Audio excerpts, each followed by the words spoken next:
سلامونه ګرانو دوستانو، په دې هیله چې ټول به راته روغ او جوړ په روان نړیوال جنګ کې نن ساوت افریقا او هندوستان لوبډلې سره مخ شوې چې د ساوت افریقا لوبډلمشر د لوبې ټاس وګټي، په خپله د توپ اچونې پرېکړه وکړله. د هندوستان لوبډلې بیا ډېره خوندوره په زړه پورې توپونه وکړله. د 5 لوبغاړو په سوځېدو سره 326 منډې جوړې کړلې چې ویرات کوهلي پکښې 100 منډې جوړ کړې. ډېره خوندوره په زړه پورې لوبه یې وکړه. د 327 منډو هدف په تعقیب کې ساوت افریقا لوبډلې بیا ډېره خرابه ناکامه توپونه وکړله. د ټولو لوبغاړو په سوځېدو سره 83 منډې جوړ کړې چې په 243 منډو باندې ستره ماته وخوړله.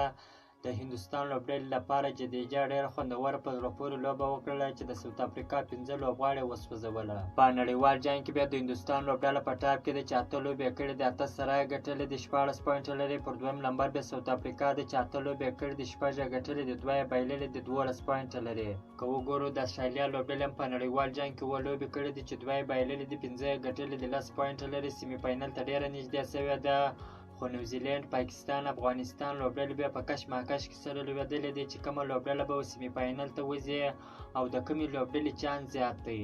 د افغانستان لوبډله که دغه دوه نورو لوبډلو ته ماته ورکړي، ساوت افریقا او استرالیا لوبډلې ته ماته ورکړي، نو نیوزیلند او پاکستان لوبډله به پاتې شي، افغانستان به ډایرکټ سیمي فاینل ته ووځي. د افغانستان لوبډلې بیا سیمي فاینل ته د رسېدو چانس ډېر زیات دی. ولې؟ پاکستان او نیوزیلند چې دي 8 لوبې کړې دي، 8 پوینټه لري. افغانستان چې 7 لوبې کړې دي، 8 پوینټه لري.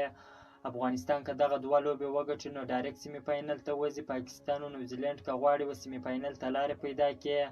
نیوزیلند د سریلانکا سره لوبه لري چې دغه به په غټ توپیر ګټي، او پاکستان بیا د انګلند سره لوبه لري چې دغه به په غټ توپیر ګټي. بیا کولی شي چې سیمي فاینل ته لاره پیدا کړي. افغانستان که په دغه 2 لوبو کې 1 لوبه هم په ښه رن ریټ سره وګټي، په غټ توپیر یې وګټي، نو افغانستان لوبډله کولی شي چې سیمي فاینل ته لاره پیدا کړي. انشاءالله د افغانستان کرکټ ملي لوبډله به سیمي فاینل ته لاره پیدا کړي. د افغان لوبډلې سره ښه سپینران هم شته، لکه راشد خان ارمان، مجیب رحمان، نور احمد لکنوال، محمد نبي عیسی خیل. تاسو په نن لوبه کې وګورئ چې د هندوستان لوبډلې ساوت افریقا لوبډله په سپین بالینګ باندې را وګرځوله. جدیجا ډېره خوندوره په زړه پورې لوبه وکړله چې د ساوت افریقا 15 لوبغاړي وسوځوله. د افغانستان سره هم ښه سپین بالینګ شته، انشاءالله تر سیمي فاینله پورې به ځان رسوي. که مو چیرې دغه ویډیو خوښ شوی ده، په چینل کې نوي یاست نو حتما مو چینل هم در سره سبسکرایب کړئ. که مو د فیسبوک پیج تر اوسه نه یې فالو کړی نو حتما مو فیسبوک پیج هم در سره فالو کړئ.